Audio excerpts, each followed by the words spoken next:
Bienvenue pour cette nouvelle saison des Actus du diocèse de Monaco. C'est la rentrée, mois de septembre chargé. Et au programme de cet épisode, justement, nous reviendrons sur de nombreux événements, dont l'installation dans la paroisse Saint-Charles d'une nouvelle congrégation.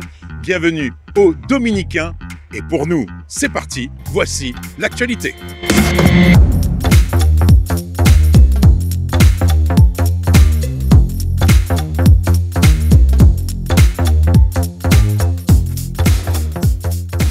Le 3 septembre dernier, la principauté de Monaco a commémoré le 80e anniversaire de sa libération après les occupations italiennes et allemandes durant la Seconde Guerre mondiale. Comme chaque année, au cimetière, un hommage aux morts a eu lieu, qui revêtait cette année une dimension particulière avec la présence de 3 détachements militaires, monégasques, français et américains, qui ont rendu les honneurs lors d'une cérémonie militaire en présence du prince souverain et des ambassadeurs de France et des États-Unis. L'archevêque de Monaco, Monseigneur Dominique Marie David, a prié pour la paix et pour les défunts de cette guerre devant le monument qui leur est consacré, avant de se recueillir avec les hautes autorités devant les tombes des 2 héros monégasques de la Résistance, messieurs René Borghini et Joseph Lajoux. L'archevêque a ensuite pris part à l'inauguration de l'exposition Monaco libéré, que nous vous invitons à visiter et qui sera visible au ministère d'État jusqu'au 31 janvier 2025. Le Cavagnetou, ce pique-nique annuel réservé exclusivement aux personnes monégasques, à leurs conjointes et enfants, s'est déroulé le samedi 7 septembre dernier au cœur du parc Princesse Antoinette.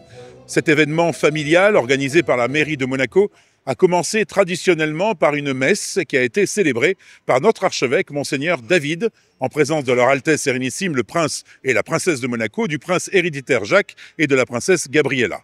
Malgré les quelques gouttes de pluie qui sont apparues au moment de la communion, le reste de la soirée s'est déroulé au sec, dans la joie, autour des différents buffets qui étaient offerts ce soir-là.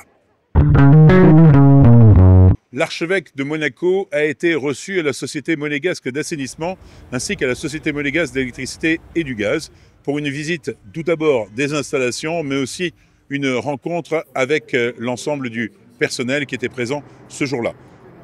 Dans la lignée de cette visite, l'archevêque a béni les différentes installations, aussi bien l'usine d'incinération que le poste électrique de Saint-Dévote et ainsi que le système Siwergy de boucle thalassothermique au Larvoto.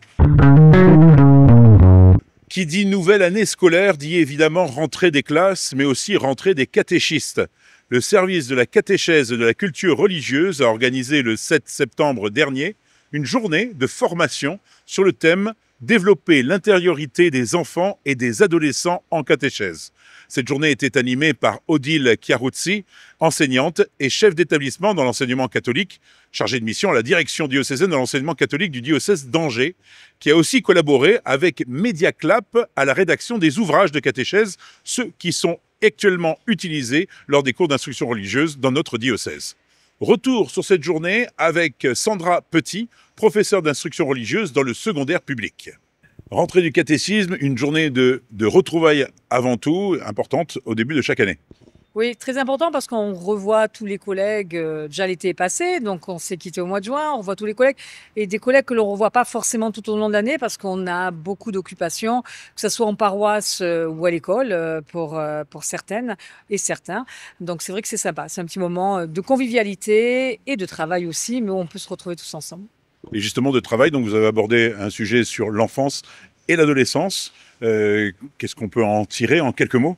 Alors, le matin, déjà, on a travaillé sur les différents programmes et l'après-midi, donc effectivement, on a eu une intervenante qui nous a parlé un peu de l'intériorité de la prière avec les enfants. Donc, il nous a donné quelques clés pour pouvoir permettre aux enfants de se retrouver dans la prière. Parce que c'est pas toujours facile. C'est déjà pas facile pour des adultes, alors pour des enfants, voilà, ça peut être aussi compliqué parce qu'ils savent pas quoi demander, quoi faire, etc. Donc, ces quelques pistes vont nous servir là pour la suite en paroisse et dans les écoles. Restons dans le monde scolaire, puisque le 9 septembre était le jour de la rentrée des classes en principauté de Monaco.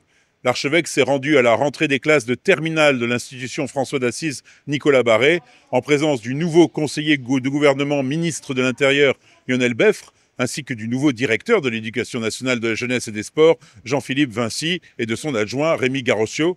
et du directeur de l'enseignement catholique, Pierre Ledu. Accueilli par les chefs d'établissement et en particulier par Madame Christine Lanzerini, le nouveau conseiller ministre a pu découvrir les locaux de l'établissement secondaire privé de la Principauté.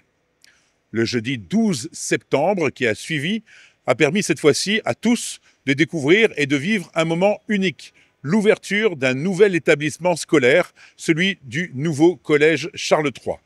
Après que le prince et la princesse ont coupé le ruban et dévoilé la plaque commémorative, une visite a eu lieu qui s'est conclue par les premiers pas dans la chapelle de l'établissement au dernier étage et dans l'aumônerie adjacente. À la suite du discours officiel du ministre d'État, M. Didier Guillaume, l'archevêque a procédé à la bénédiction de l'établissement. L'équipe d'aumônerie sera accompagnée par le nouvel aumônier de l'enseignement public, l'abbé Pierre-Emmanuel Pochet, diacre récemment ordonné en vue du sacerdoce. Il est important de toujours prier pour les vocations et aussi pour les vocations religieuses. Pensons à nos frères et sœurs qui ont vécu une belle journée le 14 septembre dernier à l'invitation du cardinal Bustillo, l'évêque de Corse, au domaine de la Castille à Toulon. Ils étaient une quinzaine du diocèse de Monaco accompagnés par notre archevêque. C'est sur la commune de Peille que la Société protectrice des animaux de Monaco a ouvert son très beau nouveau refuge. En présence de leur Altesse Sérénissime, le prince et la princesse de Monaco, l'abbé Pasquale Traetta, le curé des lieux, a béni les locaux de manière fort joviale. Une belle réalisation qui montre tout l'attachement de la famille princière et de la principauté à la suite de la princesse Antoinette à la cause animale.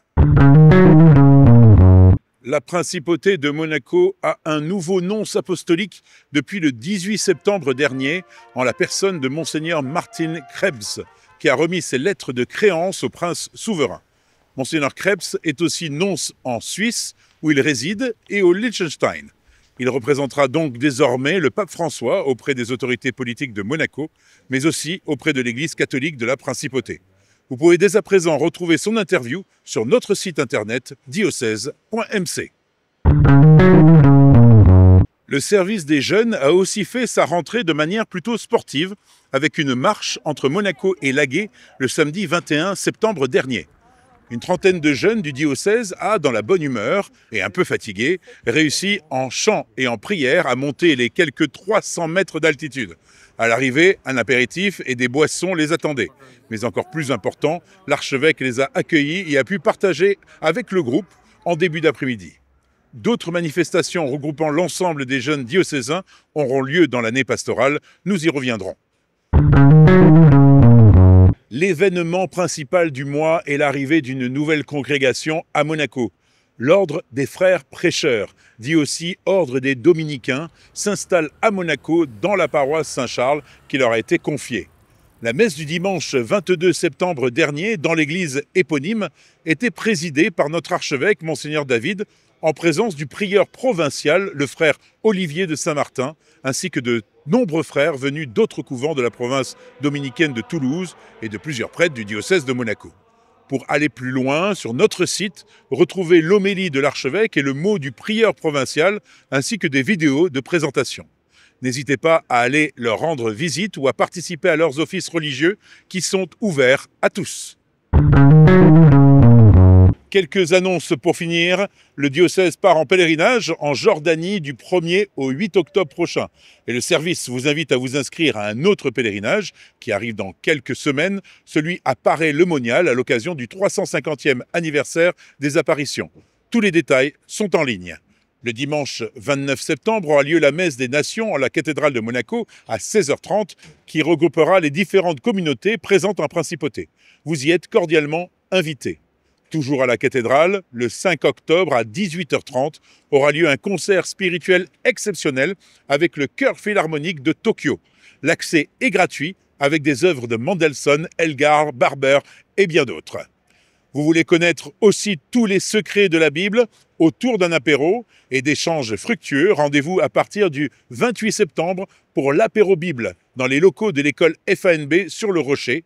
Tous les renseignements sur notre site internet. Et pour finir ces annonces, le Ciné-Club reprend du service à l'Agora Maison Diocésaine et ce à partir du 26 septembre pour la première séance avec le film sacerdoce. Je vous le rappelle, repas à 19h, film à 20h15, suivi d'un débat. Ne ratez aucun événement. Le plus simple, c'est de vous inscrire à notre newsletter sur notre site diocèse, bien sûr, diocèse.mc. C'est ainsi que s'achève notre premier épisode de cette nouvelle saison des Actus du mois. Merci pour votre attention et à très bientôt.